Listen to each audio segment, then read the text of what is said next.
ನಮಸ್ಕಾರ ಬಂಧುಗಳೇ. ಇವತ್ತು ಬುಧವಾರದ ಸಂಕಷ್ಟಹರ ಚತುರ್ಥಿ. ಸಂಕಷ್ಟಹರ ಚತುರ್ಥಿ ಬುಧವಾರದ ದಿನ ಬಂದರೆ ಅದು ತುಂಬಾ ಮಂಗಳಕರವಾಗಿರುತ್ತದೆ ಮತ್ತು ಸಂಕಷ್ಟಗಳನ್ನೆಲ್ಲ ನಾಶ ಮಾಡುತ್ತದೆ. ಈ ಶಕ್ತಿಶಾಲಿ ಸಂಕಷ್ಟಹರ ಚತುರ್ಥಿಯ ದಿನ ನಾವು ಇಡಗುಂಜಿ ಮಹಾಗಣಪತಿ ದೇವರ ಒಂದು ಸರಳ, ಅಪರೂಪದ ಹಾಗೂ ಶಕ್ತಿಶಾಲಿ ಮಂತ್ರವನ್ನು ಪಾರಾಯಣ ಮಾಡಿದ್ದೇವೆ. ಇಡಗುಂಜಿ ಪುಣ್ಯಕ್ಷೇತ್ರದಲ್ಲಿ ಮಹಾಗಣಪತಿ ದೇವರ ಅಸೀಮಿತ ಶಕ್ತಿ ಇದೆ. ಹಾಗಾಗಿ ಇಂದು ಈ ಮಂತ್ರವನ್ನು 3 ಹೊತ್ತು ಭಕ್ತಿಯಿಂದ ಪಾರಾಯಣ ಅಥವಾ ಶ್ರವಣ ಮಾಡಿದರೆ 10 ಪಟ್ಟು ಅಧಿಕ ಫಲ ದೊರೆಯುತ್ತದೆ ಮತ್ತು ಸಂಕಷ್ಟಗಳು ನಾಶವಾಗಿ ಹೋಗುತ್ತವೆ. ಮಂತ್ರ ಪಾರಾಯಣ ಅಥವಾ ಶ್ರವಣ ಮಾಡುವಾಗ ಮಹಾಗಣಪತಿ ದೇವರನ್ನು ಸ್ಮರಿಸಿಕೊಳ್ಳಿ. ಇಂದಿನ ಮನೆಮದ್ದು ಹೀಗಿದೆ. ನಿಮಗೆ ಎಷ್ಟೇ ಕೆಮ್ಮಿದರೂ ಕಫವು ಹೊರಗೆ ಹೋಗುತ್ತಿಲ್ಲದಿದ್ದರೆ ಈ ಒಂದು ಮನೆಮದ್ದನ್ನು ಉಪಯೋಗಿಸಿ ನೋಡಿ. 1 ಚಮಚ ಕರಿಮೆಣಸಿನ ಕಾಳು, 1 ಚಮಚ ಜೀರಿಗೆ, 1 ಸಣ್ಣ ತುಂಡು ಹಸಿ ಶುಂಠಿಯನ್ನು ತೆಗೆದುಕೊಂಡು ಅವುಗಳನ್ನು ಜಜ್ಜಿಕೊಳ್ಳಿ. ಜಜ್ಜಿದ ನಂತರ ಅವುಗಳನ್ನು 2 ಲೋಟ ನೀರಿಗೆ ಹಾಕಿ ಚೆನ್ನಾಗಿ ಬಿಸಿ ಮಾಡಿಕೊಳ್ಳಿ.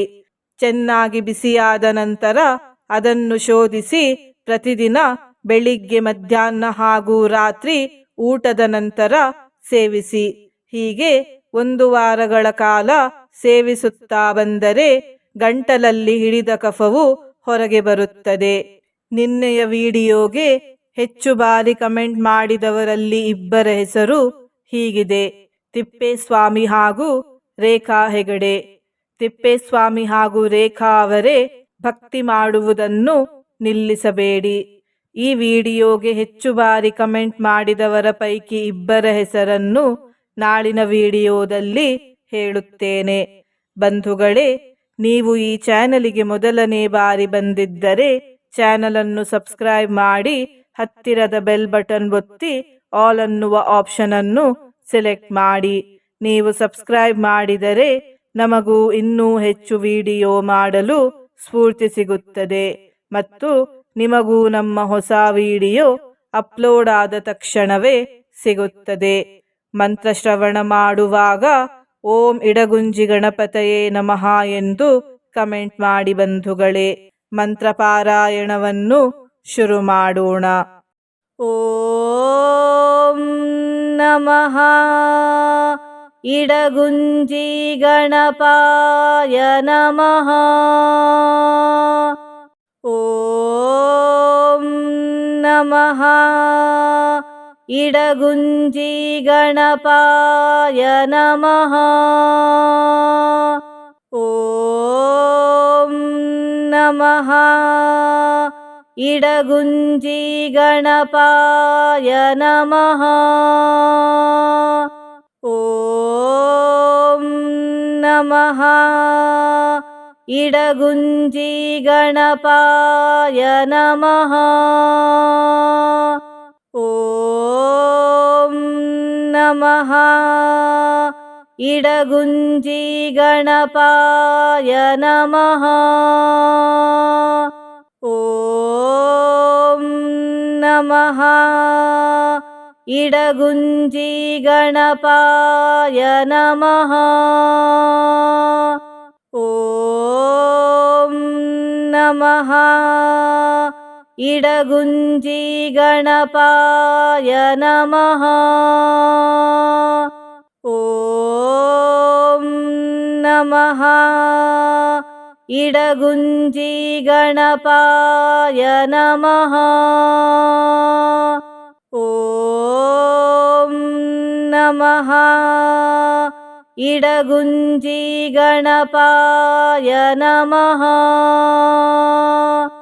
ಓಂ ನಮಃ ಇಡಗುಂಜಿ ಗಣಪಾಯ ನಮಃ. ಓಂ ನಮಃ ಇಡಗುಂಜಿ ಗಣಪಾಯ ನಮಃ.